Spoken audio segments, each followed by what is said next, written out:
Hi, Sandy here.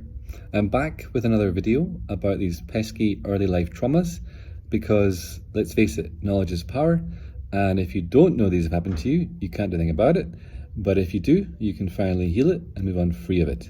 So today's early life trauma is known as parentification, and that is essentially where the child has to become the parent by taking on the roles and responsibilities of the parent.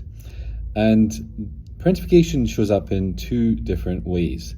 The first is called instrumental, or sometimes procedural parentification, and that's where the child has to take on the tasks of the parent at far too young an age. They may need to look after their other siblings, they may need to start doing cooking and cleaning and fending for themselves. They may even need to be taking care of the parent themselves, and that's very stressful and a big burden for the child to take on board. The second way parentification shows up is called emotional parentification, and that's where the child takes on the responsibility for the emotional well-being of the parent.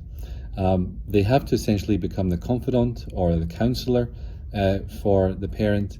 The parent may confide in the child, overshare with the child, or subject the child to witnessing things that are just far too mature for the child to be able to deal with and handle.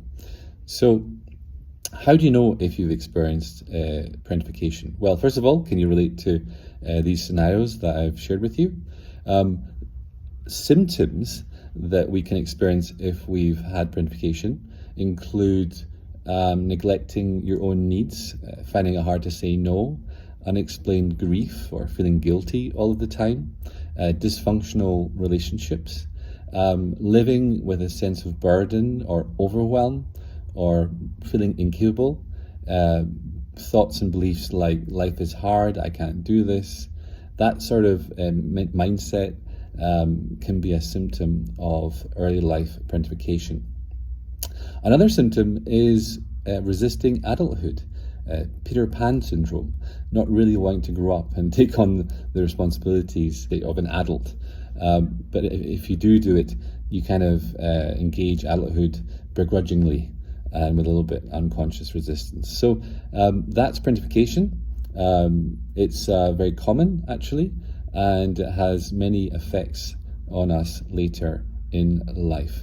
If you can relate to this, I urge you to reach out so you can be free of this burden, any sense of overwhelm or incapability, and you can really step into your power and your potential. I hope you found that helpful. Let me know below if you have, and I'll see you next time.